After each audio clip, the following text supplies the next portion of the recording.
Love gospel వీక్షకులందరికీ సర్వశుభాలు. ఈ ప్రశ్న చాలా రోజులుగా మీరు అడుగుతున్నారు. 2వ కొరింథీయులకు రాస్తూ పౌలు గారు 12వ అధ్యాయంలో పరదైసుకు 3వ ఆకాశానికి వెళ్ళినటువంటి ఒక మనుషుడి గురించి చెప్తాడు. ఆ మనుషుడు ఎవరు ఏంటి అనేది ఈ వీడియోలో మనం చాలా స్పష్టంగానే అర్థం చేసుకోవచ్చు. పూర్తిగా చూడండి. అపోస్తులుడైనటువంటి పౌలు గారు కొన్ని విషయాలు మాట్లాడుతూ అక్కడ ఒక మనుషుడి గురించి ప్రస్తావిస్తారు. పరదైసుకు వెళ్ళి అక్కడ వశింప సఖ్యముగానటువంటి మాటలు కొన్ని విన్నాడు. ఆ మాటలు పలకూడదని చెప్పి అక్కడ కొన్ని మర్మాలు పరదైసుకు సంబంధించినటువంటి కొన్ని విషయాలు తెలియచేస్తాడు. అయితే ఈ అంశాన్ని చాలా చోట్ల అంటే ప్రకటన గ్రంథం గురించి కానీ, పరదైసు గురించి కానీ, పరలోకం గురించి కానీ, మరణం తర్వాత జీవితం గురించి కానీ ప్రస్తావించే విషయాల్లో ఈ విషయాన్ని ప్రతి ఒక్కరూ తీసుకొస్తారు.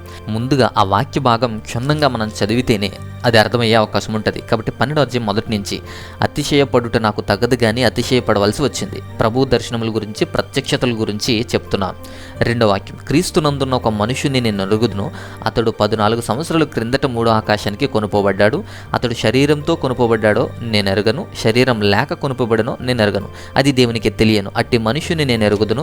అతడు పరదైసులోనికి కొనుపోబడి వశింప సఖ్యము కాని మాటలు వినెను.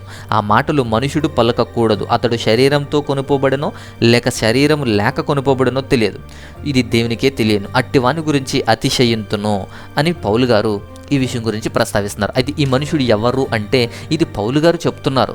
ఎవరి గురించి అంటే ఒక మనుషుడి గురించి. ఆ మనుషుడు ఎవరో ప్రస్తుతానికి తెలియదు అనుకుందాం.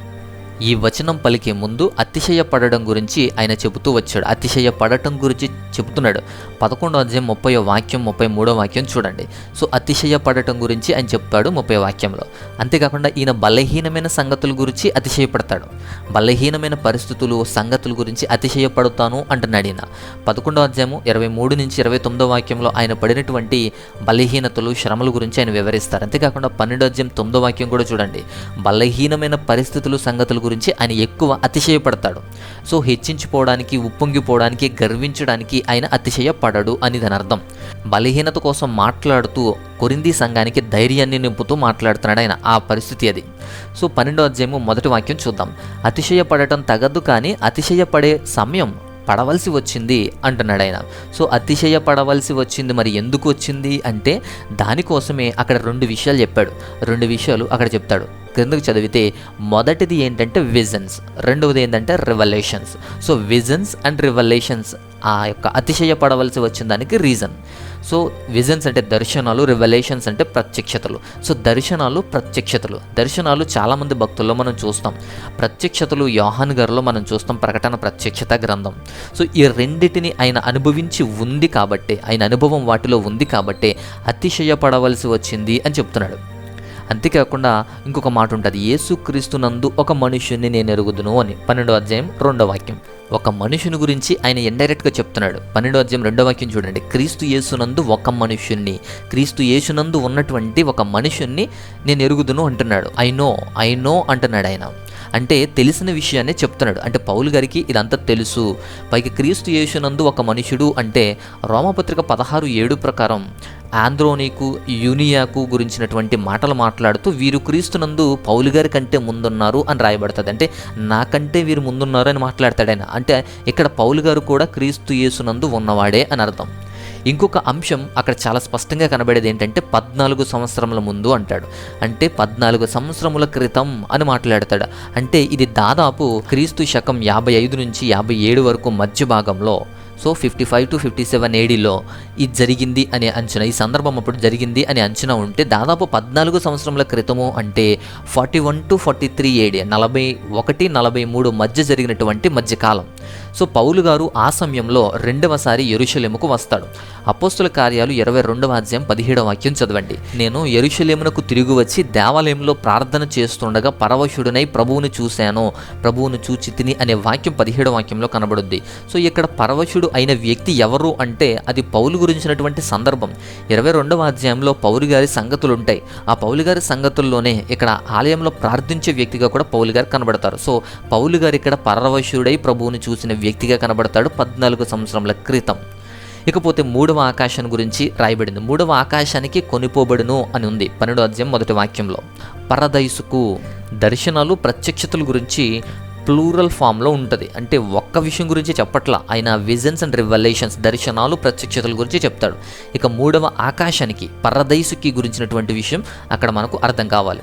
అక్కడ ఆయన చూపించేది దర్శనాలు ప్రత్యక్షతలు లోకానుసారంగా శరీరానుసారంగా ఉండవు గనుక అది తెలియదు అంటున్నాడు. ఆత్మ సంబంధమైన పరిస్థితి అది, ఆత్మ సంబంధమైన విషయాలు అవి, పరలోక సంబంధమైన అంశాలు అవి. సో వెళ్ళింది మాత్రం మనుషుడు, దేవదూతలు కాదు, ఆత్మలు కాదు, మనుషుడు అని స్పష్టమవుతుంది 4వ వాక్యం చూస్తే. ఆ మనుషుడిని నేను ఎరుగుదును అంటున్నాడు పౌలు. పైగా పరదైసుకు కొనుపోబడి వశింప సఖ్యము కాని మాటలు విన్నాడు అని ఉంది. పరలోక సంబంధమైన విషయాలు, మాటలు వినటం, అర్థం చేసుకోవడం కొన్ని చోట్ల ఉంది. వశింప సఖ్యము కానివి కూడా కొన్ని ఉన్నాయి. నిర్గమకాండం 34వ అధ్యాయంలో 6వ వాక్యం, యెషయా గ్రంథం 6వ అధ్యాయం 3వ వాక్యంలో పరలోక సంబంధమైనటువంటి మాటలు విన్నాం. దేవదూతలు మాట్లాడేటువంటి మాటలు లిఖించబడ్డాయి కూడా. యేసుక్రీస్తు వారు పుట్టినప్పటి నుంచి కూడా కొన్ని అంశాలు మనకు తెలుసు. దేవదూతలు అక్కడ పాడడం, కొనియాడడం, కీర్తించడం చూస్తాం. యెషయా 6:3లో కూడా పరలోక సంబంధమైనటువంటి దేవదూతల గానాలు మనం చూస్తాం. అంటే కొన్ని వాక్యాలు మనం వినొచ్చు, కొన్ని మాటలు వశింప సఖ్యము కాని మాటలు కొన్ని ఉంటే, కొన్ని మాత్రం మనం వినదగేవి, లిఖింపదగేవి ఉన్నాయి. అదే కొరింథీ రాసిన పత్రిక 2వ అధ్యాయం 9వ వాక్యం చూడండి. దేవుడు ప్రేమించిన వారి కోసం ఏవి సిద్ధపరచునో అవి కంటికి కనిపించలేదు, చెవికి వినిపించలేదు, అసలు హృదయానికి అర్థం కాలేదని ఉంటుంది. యోహాను సువార్త 3వ అధ్యాయం 12వ వాక్యం చూడండి. పరలోక సంబంధమైన విషయాలు చెప్పిన నమ్మగలరా అనే వాక్యం ఉంది. అంటే దీన్ని బట్టి అక్కడ కొన్ని బహిర్గతం చేసేవి ఉంటాయి, కొన్ని అర్థం కాని మర్మాలు కూడా ఉంటాయి అని మనకు స్పష్టమవుతుంది. అందుకే పౌలు గారు చెప్తున్నారు ఏమని అంటే, అక్కడ వశింప సఖ్యము కాని మాటలు విన్నారు, అవి మనుషుడు పలకకూడదు అని. మరి పౌలు గారికి అంత క్లియర్గా ఎలా తెలుసు? పరదేశ విషయాలు అంటే పౌలు గురించే మాట్లాడుతున్నారు కాబట్టి ఆ విషయాలు తెలుసు అనుకోవచ్చు. అందుకే క్రింద 12వ అధ్యాయం 7వ వాక్యంలో ఉంటుంది, నాకు కలిగిన ప్రత్యక్షతలు బహుశా విశేషముగా ఉన్నందువలన హెచ్చింపిపోకుండా ఉండు నిమిత్తము అనే మాటలు ఉంటుంది. అంటే పౌలు గారికి కలిగినటువంటి ప్రత్యక్షతల గురించే అక్కడ మాట్లాడుతున్నారు అని మనం అర్థం చేసుకోవచ్చు.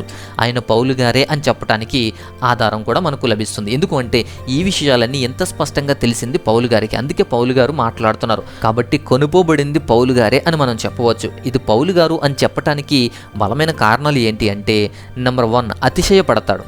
సో అతిశయపడుతూ మాట్లాడతాడు. అంత అతిశయపడవలసిన సందర్భం ఎందుకు వస్తుంది పౌలు గారికి అంటే, అది సొంత విషయం కాబట్టి ఆయన అంత అతిశయత గురించి, హెచ్చింపు గురించి మాట్లాడతాడు. 12వ అధ్యాయం 1వ వాక్యం, 12వ అధ్యాయం 9వ వాక్యం ప్రకారం. ఇక రెండవది, క్రీస్తుతో నడిచిన వ్యక్తులు ఈయన కూడా ఉన్నాడు. రోమపత్రిక 16:7 ప్రకారం క్రీస్తుతో నడిచిన వ్యక్తులు ఈయన ఉన్నాడు కాబట్టి క్రీస్తునందు ఉన్న మనుష్యుడు అని మాట్లాడాడు. ఇక మూడవది, 14 సంవత్సరముల క్రితం అని మాట్లాడాడు కాబట్టి 14 సంవత్సరం క్రితం యెరూషలేములో పౌలు గారే పరవశుడయ్యాడు అని మనకు అపోస్తుల కార్యాలు 22వ అధ్యాయం 17వ వాక్యంలో కనబడుద్ది. సో ఎక్కడికి వెళ్ళాడో, ఎక్కడికి కొనుపోబడ్డాడో వివరంగా కూడా ఈయనే స్పష్టంగా చెప్పగలుగుతున్నాడు. ఇంకొకరికి వచ్చిన విజన్ కానీ, ఇంకొకరికి వచ్చిన ప్రత్యక్షత కానీ అంత వివరంగా ఎవరు చెప్పలేరు కాబట్టి అది ఈయన యొక్క విజన్, ఈయన యొక్క ప్రత్యక్షత అయి ఉండవచ్చు. ఇక 5వ సందర్భం ఏంటి అంటే, ఈ సందర్భాన్ని వివరిస్తూ శరీరం ఉందో లేదో నాకు తెలియదు అంటే ఆ సందర్భంలో ఆయన ప్రస్తావించి చెప్పడం ఎలా ఉంది? 12వ అధ్యాయం 4వ వాక్యం చూడండి. అనుభవించినట్టు చెప్తాడు. అది అనుభవం వలన వచ్చినటువంటి మాటలు, అది దేవునికే తప్ప ఎవరికీ తెలియదు అని మాట్లాడుతున్నాడు అక్కడ. ఎందుకంటే శరీరం చేతనో శరీరం లేకనో ఉండో అది మాత్రం తెలియదు, ఒక ప్రత్యేక లక్షణం కలిగి ఉంది, అది దేవునికి మాత్రమే తెలుసు అనే ఒక ఎక్స్పీరియన్స్ చెప్తున్నాడు. ఇక 6వది, పరలోక సంబంధమైనటువంటి ఆ మాటలు విన్నాడు, విన్నవి ఆయన పలకకూడదు, అవి పరలోక మర్మాలని చెప్తున్నాడు అంటే అది ఎవరిదో అయితే ఈయనెందుకు చెప్తాడు? కాబట్టి అది పౌలు గారు అయ్యి ఉండొచ్చు. ఇక 7వది ఆఖరిది ఏంటంటే, ఇవన్నీ కూడా చెప్పిన తర్వాత ఆయన మాట్లాడుతూ 12వ అధ్యాయం 7వ వాక్యంలో మాట్లాడుతున్నాడు, నాకు కలిగిన ప్రత్యక్షతలు అన్నీ వివరించటం అని మాట్లాడతాడు. అంటే ఆయనకు కలిగిన ప్రత్యక్షతల గురించి మాట్లాడుతూ ఆయన అతిశయపడుతూ హెచ్చించిపోకుండా ఉండే నిమిత్తం ఆయన మాట్లాడుతున్నాడు. సో ఇలాంటి బలహీనమైన కొన్ని క్షణాల్లోనే అతిశయపడతాడు తప్ప, ఇలా దేవుడు హెచ్చించినటువంటి ఆయనకిచ్చిన ఈ ప్రత్యక్షతలు విజన్స్ని బట్టి ఆయన అతిశయపడటం లేదు, ఆయన హెచ్చించిపోవటం లేదు అని ఆ కష్టకాలంలో బాధతో మాట్లాడేటువంటి మాటలు కొరింథీ సంఘానికి తెలియచేస్తూ 14 సంవత్సరాల తర్వాత దీన్ని రివీల్ చేస్తాడు, దీని గురించి చెప్తాడు.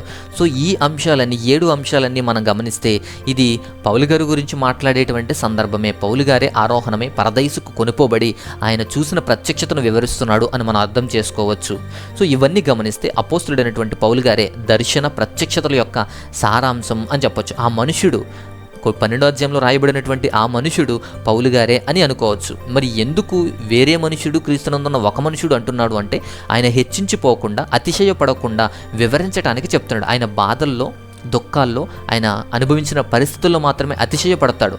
అందుకే ఆయన అంటాడు, నా మట్టుకైతే బ్రతుకటి క్రీస్తే, చావైతే లాభం అని అంటాడు. ఎందుకంటే ఆయన బలహీన క్షణాల్లో అనుభవించిన పరిస్థితులు, శ్రమలు, వీటిల్లోనే అతిశయపడతాడు. ఎంత శ్రమిస్తే, ఎంత కష్టపడితే, ఎంత పని చేస్తే అదే సంతోషం, దాని యందు అతిశయించాలి అనుకుంటాడు ఆయన.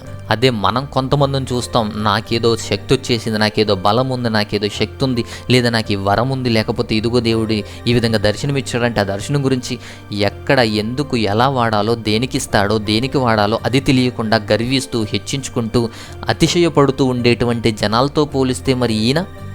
కాబట్టి మన నేటి సమాజంలో చూస్తాం, ఎంతోమంది చిన్న చితక దాన్ని కూడా హెచ్చిస్తూ, గర్విస్తూ, అనేకమైనవి అవి ఉన్నాయి, ఇవి ఉన్నాయి, నాకు ఆ ప్రత్యక్షత ఉంది, వరాలు ఉన్నాయి, నాకు ఈ విధమైన శక్తులు ఉన్నాయి అంటూ గర్వంగా చెప్పుకునేటువంటి మనుషులతో పోలిస్తే పౌలు గారి పరిస్థితి ఏంటో మనకు అర్థమవుతుంది. అందుకే ఆయన ఒక మనుషుడు అని ఇండైరెక్ట్గా చెప్తూ ఆయన ప్రత్యక్షతల గురించి మాట్లాడుతున్నాడు. 12వ అధ్యాయం మొదటి వాక్యంలో కూడా విజన్స్ అండ్ రివల్యూషన్స్ అంటూ మొదలు పెడతాడు, ప్రత్యక్షతలు, దర్శనాలు అంటూ మొదలు పెట్టి 7వ వాక్యం వచ్చేటప్పటికి తమకు కలిగినటువంటి, అంటే పౌలు గారికి కలిగినటువంటి ప్రత్యక్షతల గురించి మొదలు పెడతాడు, హెచ్చించిపోకుండా, అతిశయపడకుండా ఉండే నిమిత్తం. సో ఆయన ప్రత్యక్షతల అనుభవాల గురించి మాట్లాడే సందర్భంలో ఇండైరెక్ట్గా ఒక మనుషుడు అన్నారు. ఆ మనుషుడు మాత్రం పౌలు గారే అని మనం అనుకోవచ్చు. ఒకవేళ ఇంకా ఏదైనా సందేహం ఉన్న ఎడల, లేదా మీ అభిప్రాయం చేయాలనుకున్న కింద కమెంట్లో వివరించండి క్లియర్గా. సో ఆత్మీయులం, మనం మూర్ఖులం కాదు. సో వివేకంతో, సాత్వికంతో తెలియచేయాలని ఒకసారి గుర్తు చేస్తున్నాను. ఇలాంటి మరికొన్ని అంశాలతో, మరికొన్ని సందేహాలు నివృత్తి చేయడానికి, అలాగే కొన్ని ముఖ్యమైనటువంటి విషయాలతో ఇంకొక వీడియోలో మరలా రావడానికి ప్రయత్నం చేస్తాను. అంతవరకు దేవుని యొక్క మహా ఉన్నతమైన కృపా కాపుదల మనందరికీ తోడుగా ఉండి బలపరచునుగాక. ఆమేన్.